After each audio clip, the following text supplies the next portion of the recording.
Welcome to Driven to Excel, a four-part series on mentoring presented by the NAFA Fleet Management Association. I am Cecilia Sepp, and I am your presenter for this exciting series on the NAFA mentoring program. Mentor Match is the NAFA Fleet Management Association's mentoring program, and it was launched in 2020. In the first two episodes, we discussed what mentoring is, how you mentor, when you mentor, why you mentor, and we also discussed the Mentor Match program, which is a powerful tool for finding mentees and connecting people in the industry to mentors. In this episode, number 3, what we're going to discuss is what does it actually mean to be a mentor? We say that mentors are needed, and we have pointed out in previous episodes how the mentoring program supports the NAFA Fleet Management Association mission, core values, and strategic goals.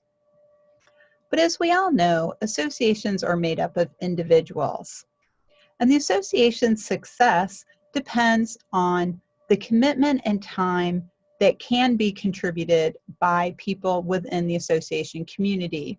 Whether it's 5 minutes at a time, 5 months at a time, or a multi-year commitment in a volunteer leadership position. But the great thing about mentoring is everyone can get involved in that at some level. And it's very individual driven, as mentoring relationships are one-to-one interactions. So what it means to be a mentor is to be a person who's willing to help someone else. And that's the most basic meaning. That's what gets us to the heart of it. But we're going to do a brief recap of mentoring and then talk about what the individual mentor gets out of it and what could be expected of them. So mentoring is the passing on of knowledge from one individual to another. It's also a sharing of your experiences with a less experienced person. Now, why is that important? Because haven't you ever looked back and said to yourself, if I only knew then what I know now? Well, imagine if somebody had told you. That's a really important aspect of mentoring that we don't always think about. We sometimes talk about, what if I could write a letter to my younger self? Or maybe I could write a letter to my older self. What advice would I give and share?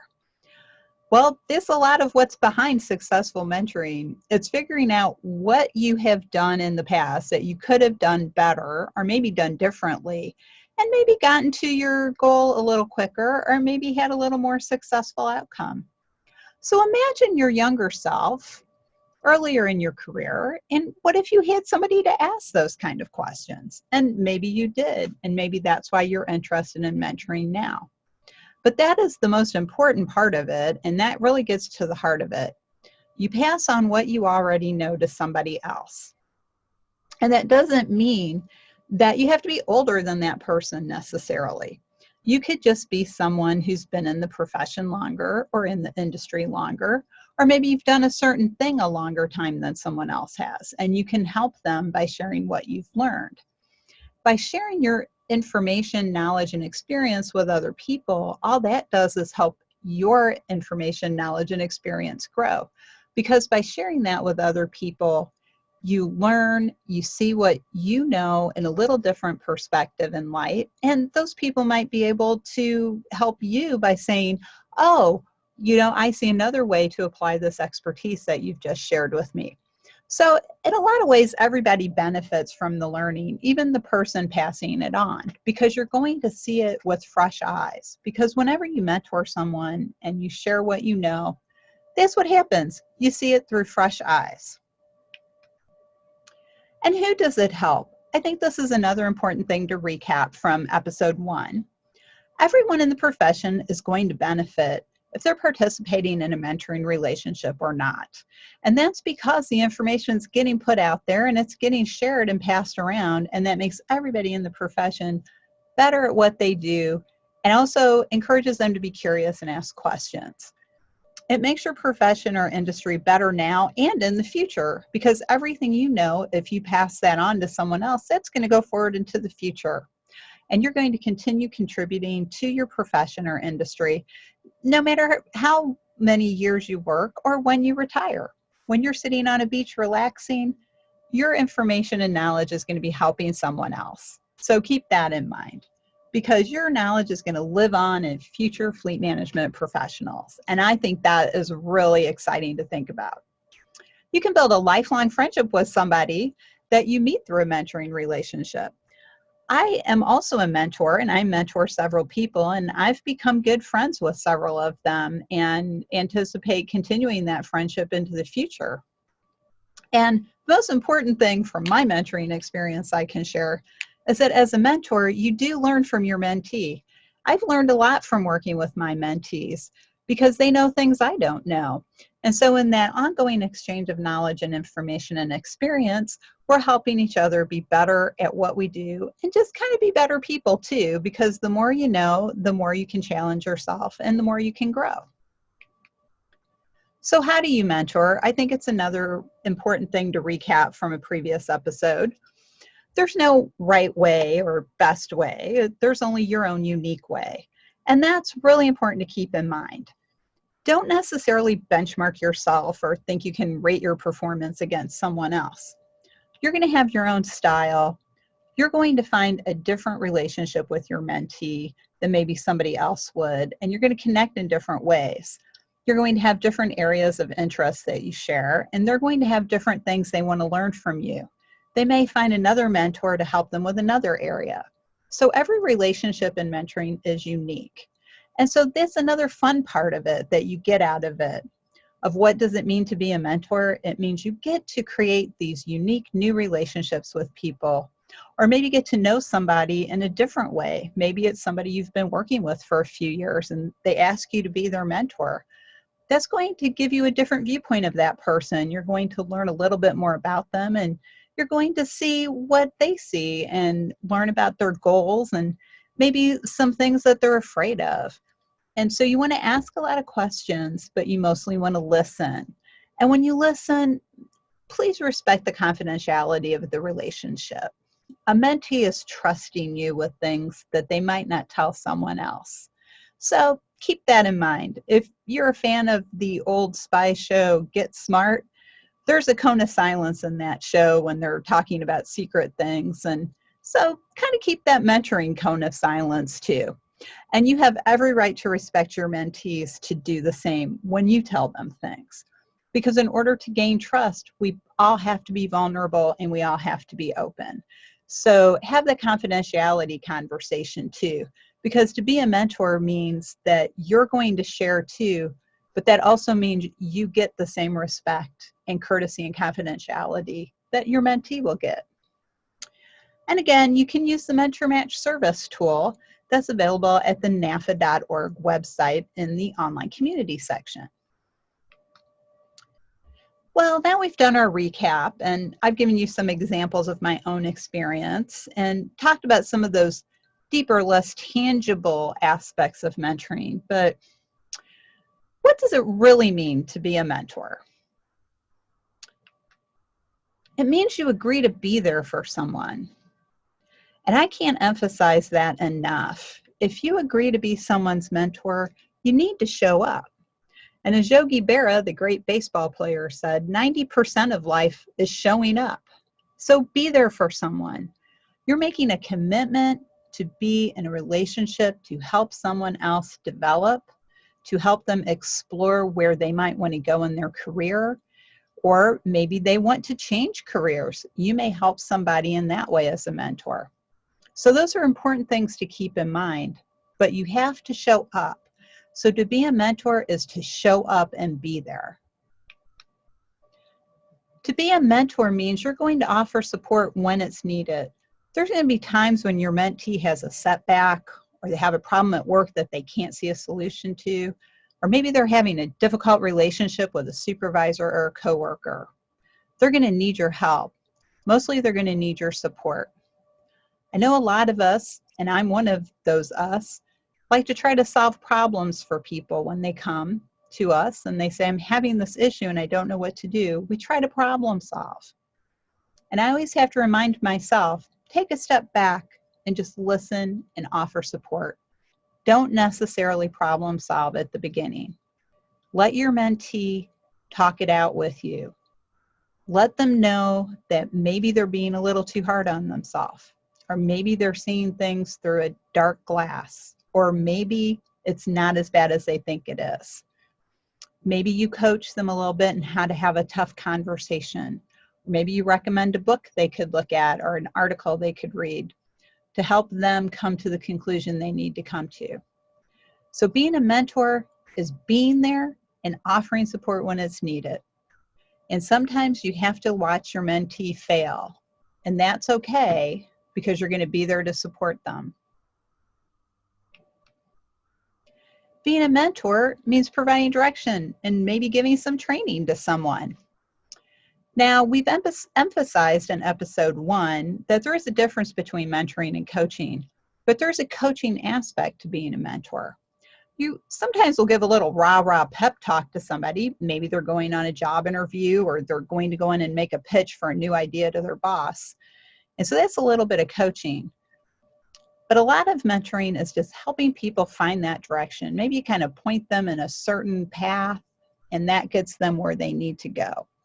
And you may need to show them how to do something. You may need to show them how to use a new tool, or maybe direct them to somebody else who can help them use that tool. So that is another aspect of what does it mean to actually be a mentor? It means providing direction.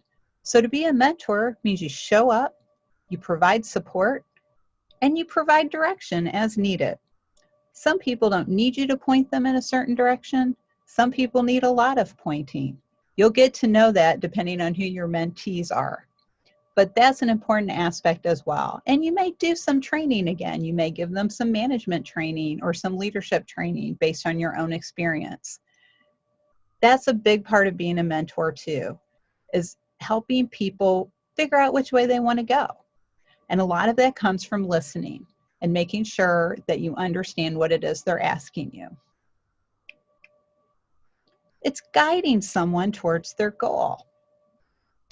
You help people identify their goals as a mentee, and then you help them figure out how they're going to get there. You don't do it for them, but you can offer them the guidance they need from the lens of experience so that they can achieve that goal. It could be anything from reviewing a proposal to offering advice to letting them practice their pitch with you. One of my mentees wanted a promotion, and I talked her through why she wanted the promotion and what she thought she could achieve by getting that promotion. I then gave her some tips on how to write a proposal to get that promotion. I reviewed it for her, gave her some feedback. She presented it to her boss, and she got the promotion. Now, I didn't do it for her. I just guided her, and I helped her identify that goal and figure out how to achieve it. So to be a mentor is to offer guidance. It's to be a guide through life, or at least through your career, and that helps people achieve their goals. And guiding, again, comes back to our first point of showing up. Mentoring is a commitment, and you need to make time for it, and you need to be serious about it, because this is what people who are new in a profession or young people just starting out in life need. They need someone to look to get that great advice and that encouragement so that they can be successful too. It's about providing motivation and advice. Sometimes your mentees may not know what direction they want to go in, so you can't offer them guidance, but maybe you can give them some motivation to figure out what do you want next. And then you can provide that advice from your life experience about finding that self-motivation too. But that's where the coaching aspect comes in a little bit again, because you're providing motivation, and that's what coaches do. I played a lot of organized sports when I was growing up, and my coaches mostly motivated me to have better skills, to stay in the game, to run one more lap, to pull out that one last play. And that's a lot of what mentors do for their mentees. You're going to motivate them, you're going to encourage them, you're going to give them advice. In a lot of ways, it's being that sage person that they can come to when they're not quite sure what to do next or where to go or where to even start taking a problem apart. And that's where you can help as a mentor. To be a mentor is to be a motivator and an advisor. And sometimes mentoring is just fun. You get to know someone, you share some laughs, you have a good time. Maybe you talk about common interests like books or movies or sports, and you just kind of have some fun too. Mentoring is serious business, but that doesn't mean you can't enjoy it. So to be a mentor is to enjoy getting to know someone and enjoy sharing their career path with them. And to be a mentor is to feel good about the world around you, to know you're making a difference. To be a mentor is to know you're contributing. It's to know you're helping someone else. It's to know that all of the things you've been through weren't in vain because someone else will benefit from them. So that's what else it means to be a mentor. It means to look around the world and say, hey, things are not as bad as they may seem sometimes. And we know this because if we're all in this together, and if we help each other, if we all mentor each other, then we know everything's going to be okay. So it's okay to be happy about being a mentor. You should enjoy it. It's a good feeling, and it's a great way to get involved in your profession and to expand your participation in NAFA. And I like to close always with this thought: the future will thank you, and so will your community. I've done a lot of mentoring, as I've mentioned, both individuals and groups, and I can tell you that I know in the future things will be a little bit better because I am meeting a lot of people who are committed to the profession, and I know that they're going to work just as hard as I do to keep our profession strong and keep our community growing. And that's what NAFA Fleet Management Association can also achieve through broad support of the mentoring program. So that's what else it means to be a mentor. It means to make your community a better place, whether you're mentoring through NAFA's Mentor Match, through a mentoring program at your organization, or in the neighborhood where you live. Mentoring helps everyone. There's a saying that rising tides lift all boats, and that's true. Mentoring lifts everyone's spirits and helps everyone have a little better chance at a good future. And this quote from Ella Wheeler Wilcox really sums up mentoring, because you don't always see the outcomes of your contributions. With every deed, you are sowing a seed, though the harvest you may not see. So that means you may help somebody now, and in the future, they will benefit from how you helped them. You just might not live to see it, or you just may not see it when it happens. But do know every time you help someone, even if it's answering a question or just spending a couple of hours with them, you are contributing to the future, because everything we do now is what's building the future. So that's what it means to be a mentor. It means to show up, it means to provide support, it means to give advice, it means to have a good time getting to know someone, and it means feeling good about the world. It's all of those things. It's that great feeling you get from giving back by sharing your learning, your knowledge, and your experience. And it makes NAFA Fleet Management Association a stronger organization now and in the coming years. If you would like to learn more about the NAFA Mentor Match program, you can sign up for the mentoring program at nafa.org using community.nafa.org/mentoring/enroll-mentor. Or you can connect with Chris Goyette. She's the Senior Manager of Chapter Industry and Community Relations at NAFA. You can reach her by email at cgoyette@nafa.org or give her a call, 609-986-1047. Thanks for joining us for episode 3 of Driven to Excel.